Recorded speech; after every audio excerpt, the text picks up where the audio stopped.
दिवाली के मौके पर हम सब ये कामना करते हैं कि हमारे आपके जीवन में सुख समृद्धि आए, हेल्थ हमारी अच्छी रहे और नया संवत हमारे लिए बहुत ही बेहतरीन बीते। तो इसी क्रम में हम हर दिवाली के समय ये कार्यक्रम करते हैं जिससे हम आपको समृद्ध बना सकें, आपकी वेल्थ क्रिएशन करा सकें और आपकी मुलाकात कराते हैं मार्केट गुरुज से, जो हमें आपको सिखाते हैं कि कैसे हम आगे बढ़ें और अपने पोर्टफोलियो को बेहतर बनाएं, उसको जगमग करें। तो इस बार हमने सोचा कि जो मार्केट के बड़े गुरुज हैं उनसे सीधे बातचीत की जाए और आपको ये सिखाया जाए कि वेल्थ क्रिएशन कैसे करना चाहिए इस वक्त में, जब थोड़ा सा लोग कह रहे हैं कि टफ़ टाइम है और टफ़ टाइम में लोग कहते हैं कि अच्छे निवेश के मौके भी होते हैं। तो इसी कड़ी में आज हमारे साथ हैं हेलियस कैपिटल के समीर अरोड़ा जी।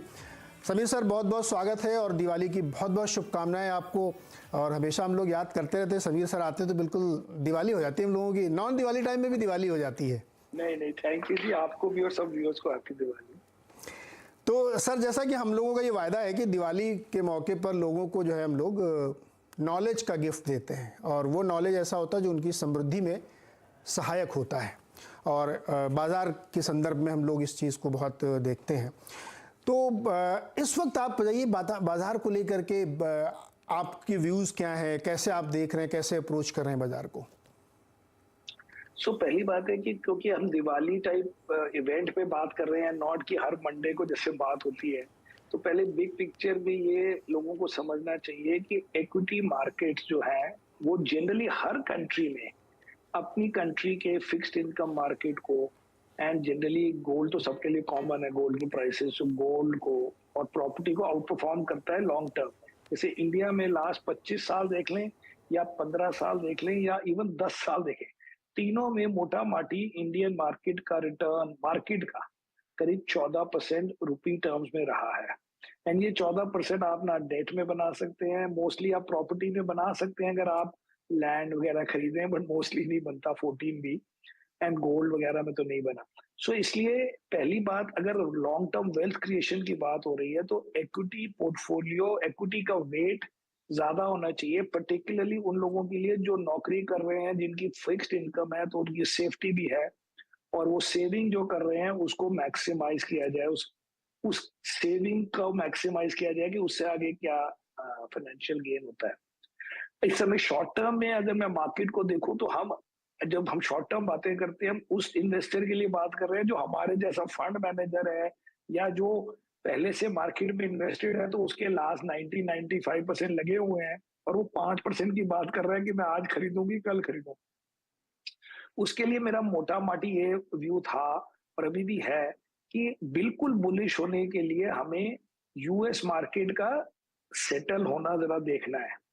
आजकल वो मार्केट इतनी वॉलेटाइल है कि कभी 3% बढ़ती है, 3% गिरती है, जो आई थिंक उन्होंने जिंदगी में ऐसी वॉलेटिलिटी यूएस में नहीं रही। तो इट शोज की कितनी अनसर्टेनिटी है। लेकिन ये लास्ट 5-7% की बात हो रही है। हमारे फंड में भी हम कहते हैं कि हम देख रहे हैं कि यूएस में क्या हो रहा है, लेकिन हम अपने लॉन्ग ओनली फंड में 98-99% इन्वेस्टेड है, लेकिन फिर भी हम उसको देख रहे हैं क्योंकि डे टू डे हम वर्ल्ड की जो स्टॉक मार्केट रिलेटेड चीजें हैं उनको समझना चाहते हैं, चाहे उसके लिए हम एक्ट करें कि ना करें। समीर सर, लोग आजकल ना धनतेरस के दिन या छोटी दिवाली, बड़ी दिवाली के दिन ना सोने की तरफ बड़े आकर्षित हो जाते हैं। लेकिन आपने सही कहा कि अगर लॉन्ग टर्म में आपको अच्छा पैसा बनाना है, वेल्थ क्रिएट करनी है, तो वो इक्विटी होता है। थोड़ा माइंडसेट लोगों को चेंज करना चाहिए, दिवाली के मौके पर शेयर वेयर खरीदने चाहिए। तो अमेरिका की चूंकि समस्या है, थोड़ा बहुत ऊपर नीचे ये सब चलता रहता है, लेकिन वेल्थ क्रिएशन जिसको हम लोग रियल मीनिंग में कहते हैं, जैसे आपने कहा कि 95% तो आप इन्वेस्टेड ही रहते हैं। वेल्थ क्रिएशन का एक मूल मंत्र क्या है जिसको कभी नहीं भूलना चाहिए? अमेरिका ऊपर हो, नीचे हो, भारत में कुछ हो, सरकार किसी की हो, कुछ भी हो, वो मूल मंत्र एक क्या है?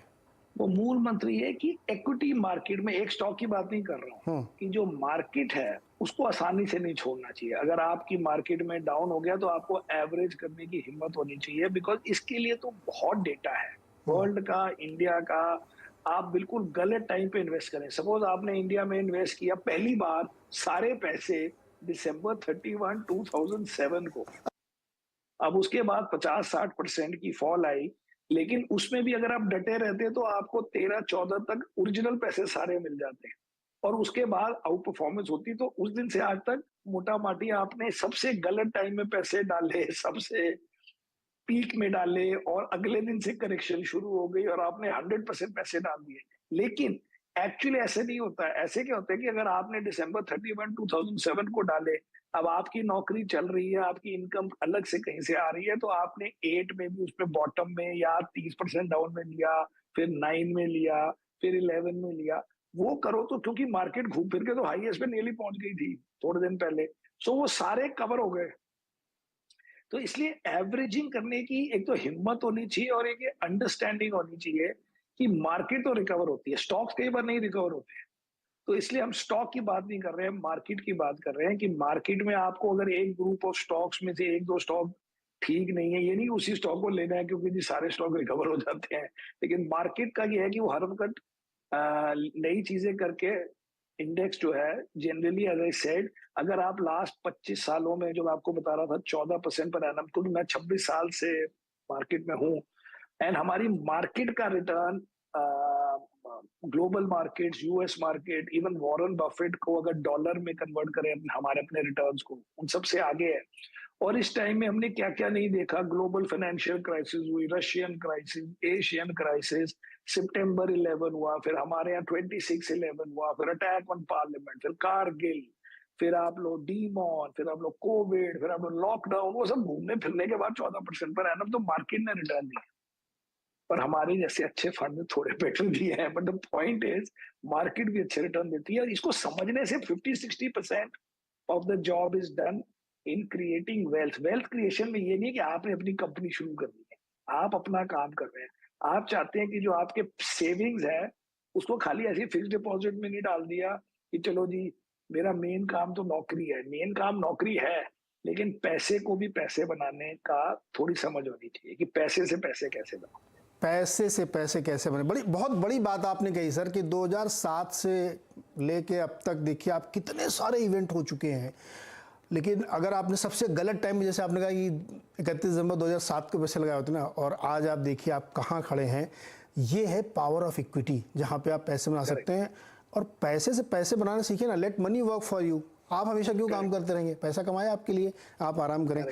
और भारत इतना मजबूत बाजार है सर कि इस समय दुनिया के सब बाजार पता नहीं कहाँ कहाँ पहुँच गए। और हम तो अगर ईयर टू डेट देखें या दिवाली से दिवाली देखें तो हम तो बहुत ही कम गिरे हैं। तो एक्चुअली क्या है कि अभी हमें लगता है कि इस साल हमारी मार्केट ने आउट परफॉर्म किया है, लेकिन मैं तो आपको बोल रहा हूँ कि आप 25 साल का डेटा देखो तो इंडिया का रिटर्न अगर मैं डॉलर में कन्वर्ट कर दूं वो 14% को, तो वो रुपी में रहा है कोई 10.1 या 10.2%, मतलब डॉलर में, सॉरी, 4% पर एनम रुपी में चले गए। और US market is up 8% per annum for the last 25 years. And Asia के मोटा मोटी 5-6% है, चाइना का कोई 1.5% पर एनम है सिर्फ रिटर्न। लेकिन आप अगर यूएस का भी देखें कि अभी लास्ट 25 सालों में, तो 100 साल से चल रही है उनकी कहानी, उसमें भी उन्होंने 8% पर एनम डॉलर में बनाया, मतलब रुपी में बनाया से 12% पर एनम। तो 12% पर एनम तो यूएस ने भी बना दिया लास्ट 25 सालों में। और 12% इंडिया में कोई डेट में नहीं बनेंगे का, मोस्टली तो डेट इक्विटी का इशू होता है ना, प्रॉपर्टी का इतना नहीं होता, क्योंकि प्रॉपर्टी तो लोग अपने घर लेते हैं या जिनको लैंड वैंड लेने की एबिलिटी है वो अलग, उनके रिटर्न अच्छे होते हैं वैसे। लेकिन जो लिक्विड मार्केट की बात कर रहे हैं जिसमें आपको जब मर्जी पैसे डालो, 500 रुपए से ट्रेड करो, 5,000 रुपए से म्यूचुअल फंड डालो, तो उस पैसे के लिए या up to lakhs of rupees liquid way में इक्विटी से बेटर कोई रिटर्न नहीं होता है। इक्विटी से बेहतर कुछ नहीं। तो सर अब हम लोग थोड़ा और करीब चलते हैं। लोग इंतजार कर रहे होंगे कि ये लोग बड़ी बड़ी बातें कर रहे हैं, हमें ये नहीं बता रहे कि कहाँ क्या देखना चाहिए। तो आपको सबसे अच्छे सेक्टर्स कौन से लगते हैं, आइडियाज़ जो आपके दिमाग में हैं वो क्या है? इस वक्त भारत के बाजार को अगर हम देखें तो सबसे बढ़िया सेक्टर्स कौन से हैं? तो मैं तो ये रोज वो चेंज ही नहीं करता, मैं तो सालों साल से वही 3 सेक्टर है हमारी कंट्री में, विच इज फाइनेंशियल्स, इसमें मोस्टली प्राइवेट सेक्टर फाइनेंशियल में हमारा ज्यादा वो होता है। प्राइवेट बैंक्स, प्राइवेट बैंक नहीं होते, एनबीएफसी वगैरह भी हैं, ब्रोकर हैं, स्टॉक एक्सचेंज है, बड़ी चीजें हैं, but financial, but bank is the big part, correct. Second है, और बैंक्स में भी आप कह सकते हो पुराने वाले एस्टैब्लिश प्राइवेट सेक्टर बैंक्स, या ये जो नए नए नए मीन्स को जो छोटे प्राइवेट सेक्टर बैंक्स हैं। सेकंड हम करते हैं कंज्यूमर, लेकिन कंज्यूमर में हम मोस्टली फोकस करते हैं कि जो मिडिल क्लास कंज्यूमर पे फोकस्ड हो। मतलब हम चाहते हैं कि हमें लगे, या वो है क्या, कि भाई 300-400 मिलियन मिडिल क्लास पे ये प्रोडक्ट्स वगैरह बिक रहे हैं और उसमें वैल्यू फॉर मनी टाइप चीजें हैं। And so we don't want कि a story which is going to 1.5 billion people या 1.4 बिलियन पीपल, बिकॉज वो उसका मतलब है कि काफी पेनिट्रेशन हो चुकी है। पर अब आप 1.4 बिलियन की ग्रोथ पे डिपेंड कर रहे हैं, तो मतलब इंडिया की ग्रोथ पे डिपेंड कर रहे हैं। हम चाहते हैं कि इंडिया की ग्रोथ से आगे ग्रोथ हो ज्यादा, एंड वो उसलिए उन सेक्टर्स में होती है जब पेनिट्रेशन कम है, इतनी कम है कि 300 मिलियन में भी लगता है कि अभी काफी ग्रोथ पोटेंशियल है, और फिर हल्के हल्के वो मिडिल क्लास इटसेल्फ बढ़ेगा। तो वो लंबी कहानी बन सकती है। और तीसरा जो हम नॉर्मली पसंद करते हैं बट आजकल नहीं पसंद कर रहे हैं, वो है आईटी। जो आईटी को हमने एक्सपैंड करके कर दिया था कुछ साल पहले, IT plus pharma plus speciality chemical, मतलब एक्सपोर्टर टाइप। बट अभी इंडिया की जीडीपी, इंडिया की इकोनॉमिक हालत वर्ल्ड से बेटर है। तो इसलिए हमें बेटर है कि हम इंडिया ओरिएंटेड सेक्टर्स में करें अभी के लिए। अगर आपने सीधे 5 साल की बात करनी अलग है। हम तो कहते हैं कि अभी हमें फाइनेंशियल और कंज्यूमर ज्यादा पसंद है। सर आईटी वाले में क्या ये जो अमेरिका में इतना रिसेशन की बातें हो रही, इस वजह से थोड़ा सा चिंता है क्या? बिल्कुल जी, इसमें कुछ सोचने की बात नहीं है। अभी लोग बड़े खुश हो गए हाँ। कि आईटी कंपनीज के इस क्वार्टर के रिजल्ट बड़े अच्छे आए हैं। लेकिन इस क्वार्टर में किसने बोला कि अमेरिका में स्लो डाउन हो गया है? हाँ। अमेरिका में फेडरल रिजर्व कहता है कि आपका स्लो डाउन नहीं हो रहा, मैं कराता हूँ। हाँ। क्योंकि आपका नहीं हो रहा तो आपकी इन्फ्लेशन बड़ी हाई है, तो let me engineer a slow down. मैं इंटरेस्ट रेट बढ़ा बढ़ा के स्लो डाउन कराता हूँ आपका। तो इस क्वार्टर में जो क्वार्टर खत्म हो गया उसकी रिजल्ट की एनालिसिस करके करें क्या? बात आगे की हो रही है कि यूएस फेडरल रिजर्व को लगता है कि इकोनॉमी बड़ी स्ट्रांग है। उसको लगता है कि लोगों की जॉब बड़ी, मतलब जॉब ज्यादा है, और मतलब एम्प्लॉयमेंट बड़ी हाई है या अनएम्प्लॉयमेंट बड़ी लो है, एंड लोग क्विट कर रहे हैं आराम से जॉब्स। मतलब ये economy is too strong, consumer is too strong. तो इस समय की बात नहीं हो रही ना, आगे की बात हो रही है। सेकेंड है कि यूरोप में प्रॉब्लम बढ़ी रही है। उनकी गैस प्राइसेस ले लें या वैसे ही उनका स्लो डाउन ले लें, यूके की हालत ले लें, उनकी करेंसी की हालत ले लें। तो ये सब चीजों में हम जानकर उन, क्योंकि हमारे पास तो 100 रुपए है जी टोटल। अगर आपने 5 रुपए वहां लगा दिए तो वो 5 रुपए यहाँ से हट जाएंगे, कोई हवा से तो आएंगे नहीं। तो हम relatively have to choose what you like. तो अभी हमें नहीं वो पसंद, अभी हमें डोमेस्टिक ओरिएंटेड ज्यादा पसंद है। सर ये बताइए, जैसे कंज्यूमर आपने, अच्छा आईटी वाला थोड़ी देर के लिए हम लोग रखते हैं कि भाई इसमें अभी थोड़ा अमेरिका की चिंता है, डॉलर भी बहुत, हालांकि बहुत स्ट्रांग है डॉलर, लेकिन नहीं, जो, डॉलर का तो ये कह सकते हैं कि हमें फायदा हो रहा है करेंसी का, क्योंकि हम हाँ। इंडियन रुपी में कॉस्ट है, तो वो तो हमको थोड़ा फायदा है। लेकिन आप अगर वैसे देखें कि 2009 में रुपी कितना था, मेरे ख्याल से 45-50 जो भी था, और 50 से 80 हो गया डॉलर, मतलब। और इंडियन आईटी कंपनीज के आप मार्जिन देखो, 1 पैसे का मार्जिन भी बढ़ा। राइट। वो राइट। घूम फिर के इन्वेस्ट, वो जो कस्टमर है उसको भी पता है कि आपकी डिप्रिसिएशन हो गई है भैया, वो ये पैसे कम करो हमारे, हमसे कम डॉलर लीजिए, क्योंकि आपको तो उतने ही रुपीस मिल रहे हैं। मतलब आप बताओ, 12-13 साल में आपको नियरली डबल पैसे मिल रहे हैं उस डॉलर के। डॉलर के, राइट। तो आपने क्या किया कि सारे खत्म हो गए, वही मार्जिन रह गई जो पहले थी। इसका मतलब सब वापस ले लिए कस्टमर ने, कस्टमर ने एक्चुअली डॉलर आधे कर दिए। आधे के लिए। सर ये बताइए, कंजम्पशन वाली थीम बहुत ब्रॉड है, बहुत बड़ी है, तो उसको थोड़ा सा नैरो डाउन करते हैं। तो खाने पीने वाली चीज़ें, लाइफस्टाइल की चीज़ें, कार मोटरसाइकिल वगैरह टाइप, किस टाइप में हम थोड़ा सा तो और हम चाहते ज़रूर हैं, करें? हाँ। हम चाहते हैं लो टिकट कंज्यूमर की। हम चाहते हैं कि आप अगर मॉल में जाके खाना खा रहे हैं क्यूएसआर रेस्टोरेंट में, हाँ। या आपने कोई ब्रांडेड जूते ले लिए, हाँ। या आपने जैसे आपने कुर्ता पहना हुआ है हमारी, आपने वेदांत फैशन से जाके मान्यवर से कुर्ते ले लिए, या आपने जूते ले लिए कैंपस के, या आपने कोई छोटी मोटी शॉपिंग करी ब्रांड, या आप होटल में चले गए लेमन ट्री में, हमें उस टाइप की चीजें पसंद है, क्योंकि ये चीज लंबी चल सकती है, ये सालों साल कहानी चल सकती है। हमें वो जो ऑटो है वो बड़ा सिक्लिकल बात है। उसमें क्या होता है कि अभी इंटरेस्ट रेट हाई हो गए तो अब पता नहीं ऑटो का क्या होगा। सेकंड है कि वो पहले तो पेंट अप डिमांड थी, क्योंकि सप्लाई में, मतलब ये चिप्स की शॉर्टेज थी इसलिए वो 6 महीने से किसी को गाड़ी नहीं मिली। वो सब चीजों का समझ नहीं आती है कि वो परमानेंट डिमांड क्रिएट हुई है या पेंट अप डिमांड थी, क्योंकि वो आपने है। 2 साल 1 साल प्रॉपर सप्लाई नहीं करी। अगर आप यूएस के स्टॉक्स देखिए, क्योंकि मैं तो आधी चीजें यूएस मार्केट देख के समझ जाता हूँ। हाँ। आप यूएस के ऑटो स्टॉक्स देखिए, उनकी हालत देखिए, 40% से कम डाउन कोई नहीं मिलेगा। उनके भी पहले बड़े चले, क्योंकि उनके यहाँ वो वही चीज थी कि जी डिमांड बढ़ी है गाड़ी की। सेकंड हैंड कार की आप प्राइसेस देखते हैं यूएस में, that was given as one reason कि इन्फ्लेशन इतनी हाई क्यों है, क्योंकि उनके इंडेक्स में सेकंड हैंड कार्स का भी वेट था। राइट। सब खत्म हो गया 6 महीने में, पेंटअप डिमांड खत्म हो गई। मुझे पेंटअप वाली चीजें नहीं चाहिए।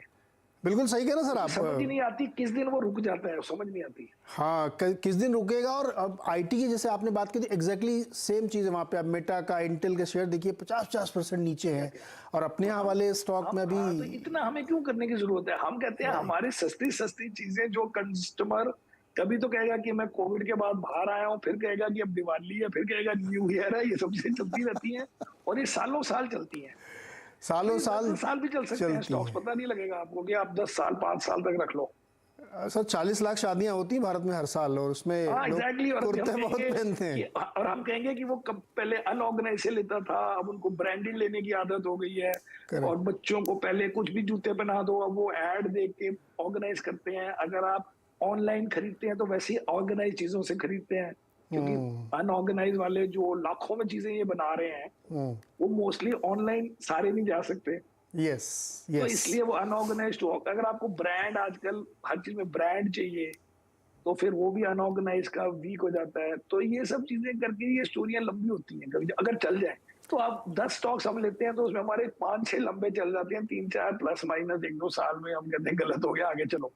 हाँ, नहीं तो ये बढ़िया है ना, प्रोबेबिलिटी अगर 60-70% बढ़िया स्टॉक चल गया, मल्टी बैगर हो गए, तो कोई दिक्कत ही नहीं है। समीर सर से थोड़ा और डिटेल में हम लोग जाएंगे, थोड़ा बैंकिंग फाइनेंशियल में और समझने की कोशिश करेंगे कि वहाँ थोड़ा और जीरो इन करें क्या क्या हो सकता है। एक छोटा सा ब्रेक लेते हैं, कुछ सेकंड्स का, तुरंत वापस आते हैं।